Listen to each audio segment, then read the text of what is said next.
नमस्ते सभी को। आज आप सबको मैं छठ की बहुत-बहुत बधाई देती हूँ। ये अद्भुत सुंदर एक परंपरा है जो फ़ॉलो की जा रही है, स्पेशली हमारे काफ़ी उर्वर क्षेत्र बिहार और बंगाल के एरिया में।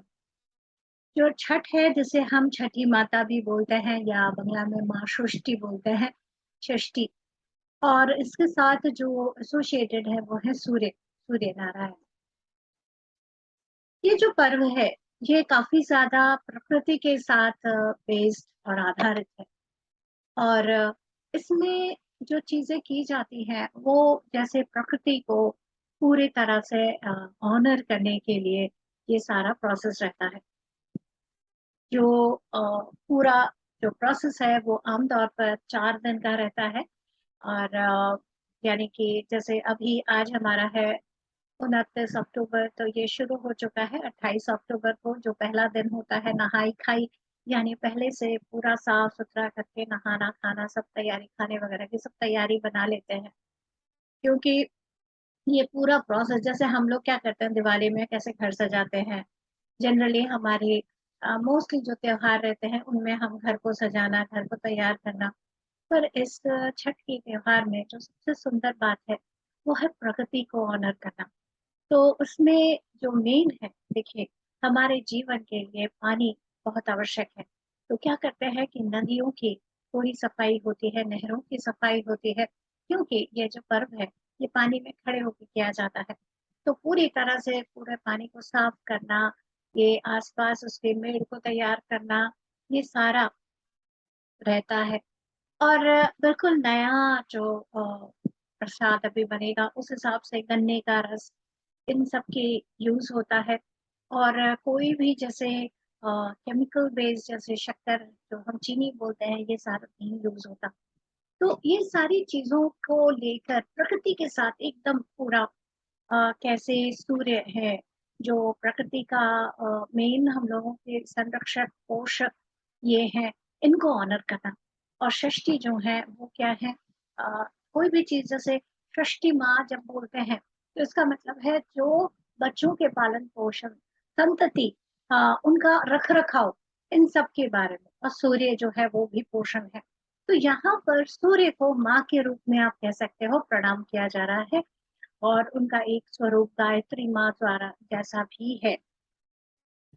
आमतौर पर ये हमारे जो पुराण हैं, उनमें एक पुराण है जहाँ सूर्य को मेन माना जाता है, आदित्य। और जैसे हर एक पुराणों में एक-एक देवता के ऊपर आधारित है वो, कि इम्पोर्टेंस किसको दिया जाता है, वैसे सूर्य देव को भी ऐसा माना जाता है कि वो आदि है। उनसे ही सारे जितने भी चीज़ें हुई हैं, उनकी तैयारी हुई है, उनका संभावना हुआ है। कहा जाता है जो सूर्य हैं, उन्हीं से ब्रह्मा, विष्णु, महेश, शक्ति सभी का तैयारी, उनका जन्म वहीं से हुआ है। प्रकाश से वही सबका पालन करते हैं। सब तरह की एक धारणा है। और अगर हम लोग एंशिएंट शैमानिक प्रोसेस देखें, तो उसमें भी हम सूर्य को फादर सन के रूप में देखते हैं। अ, कि वो पिता के रूप में हैं जो संरक्षण करते हैं, और धरती जो है वो माँ के रूप में है। तो ये बड़ा सुंदर सा एक तरीका है जहाँ हम पूरी तरह से प्रकृति को ऑनर करते हैं। इसका इस तरह रहता है कि पहला दिन जो कुछ कल चला गया उसमें पूरी ऐसे नहा धोकर तैयारी, और आज के दिन में होगा खाने का पूरा खरण बोलते हैं, उस तरह की तैयारी रहती है। और कल से शुरू हो जाएगा 36 आवर्स का जो है बिल्कुल निर्जला उपवास। और इसमें जो कल की जो संध्या रहेगी, उस संध्या के समय सूर्य को अर्घ्य देंगे, जो डूबते हुए सूर्य हैं उनको। कई बार हम लोगों को ऐसा लगता है कि डूबते हुए सूर्य को क्यों?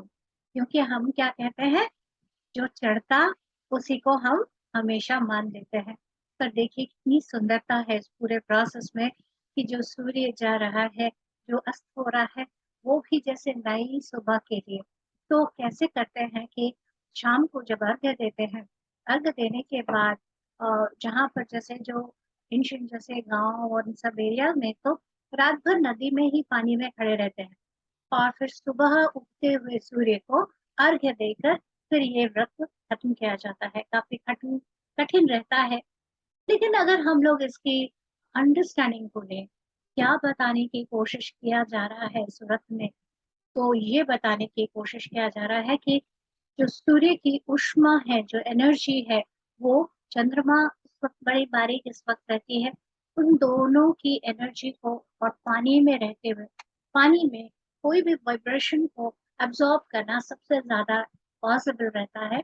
और साथ ही में एक सुंदर सम्मान की भावना कि हम सबका संरक्षण हो, स्वास्थ्य अच्छा हो, इसके आधार पर किया जाता है। ये सारा जो मैंने आपको बताया, ये ऑलरेडी जो होता है वो मैंने आपको बताया। अब हम इसके बारे में जो मेन है वो समझें। सूर्य हमारी आत्मा का द्योतक है, हमारे अंदर के प्रकाश का द्योतक है। जो ये छठ की परंपरा शुरू हुई थी, वो जिनका सूर्य वंश, जिसमें हमारे श्री राम भी हैं, उनमें ये शुरू हुआ था कि कोई देव जो है राजा है, उनको सपोर्ट चाहिए और उन्होंने किया जिससे कि उनका पूरा बीमारी से निकलना। और ऐसा हम लोग जानते हैं कि सूर्य की ऊष्मा, सूर्य की जो रोशनी है, वो हमें पोषण भी देती है और साथ में कई तरह की बीमारियों से भी हमें ठीक करती है। तो ये सारा पर्व जो है, इस शक्ति को अपने अंदर समाहित करने के लिए है।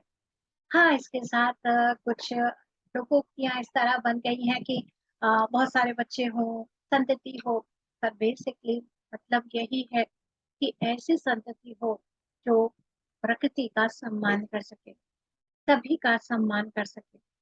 हम लोग कल इस सुंदर पावन अवसर पर ध्यान करेंगे, जहाँ हम सूर्य की ऊष्मा को, ऊर्जा को अपने अंदर लें।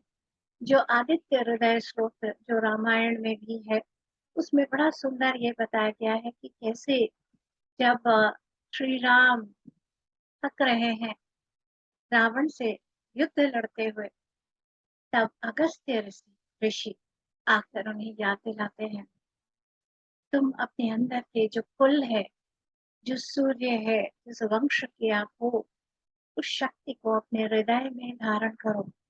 वह आपको पोषित करके तैयार कर देगा। ये पूरा अंडरस्टैंडिंग ही हम छठ में कर रहे होते हैं, जहाँ एक तरफ छठी माता यानी माँ षष्ठी के तरह देवी माँ के रूप में उस प्रेम को हम लेते हैं, और दूसरे सूर्य पिता के रूप में वो लेते हैं। और ये दोनों शक्ति लेकर हम सब स्वस्थ रहें, आनंदित रहें, प्रकृति को मान दें, इस तरह से आगे बढ़ते हैं। तो कल यानी कि 30 अक्टूबर 2022 हम लोग ध्यान करेंगे। शाम के 4 बजे हम लोग मिलेंगे, क्योंकि ये जो शाम का अर्घ्य है वो है जब सनसेट हो रहा है, तो ध्यान के साथ हम जुड़ेंगे अपनी आत्मा की शक्ति के साथ, जो हमारे सूर्य की तरह प्रकाशमान हमारे आत्मा में रहती है। तो आप सब जो भी जुड़ना चाहें, हम लोग यूट्यूब में जुड़ सकते हैं, साथ में लिंक शेयर किया जाएगा, तो आप लोग जुड़े, हम लोग सब मिलकर ध्यान करें। इस तरह से प्रकृति की ऊर्जा के साथ मिलकर अपने उत्तम शक्ति, उत्तम स्वास्थ्य और अंदर से वही प्रकाशमय हम सभी को बहुत बहुत छठ की बधाइयाँ। धन्यवाद।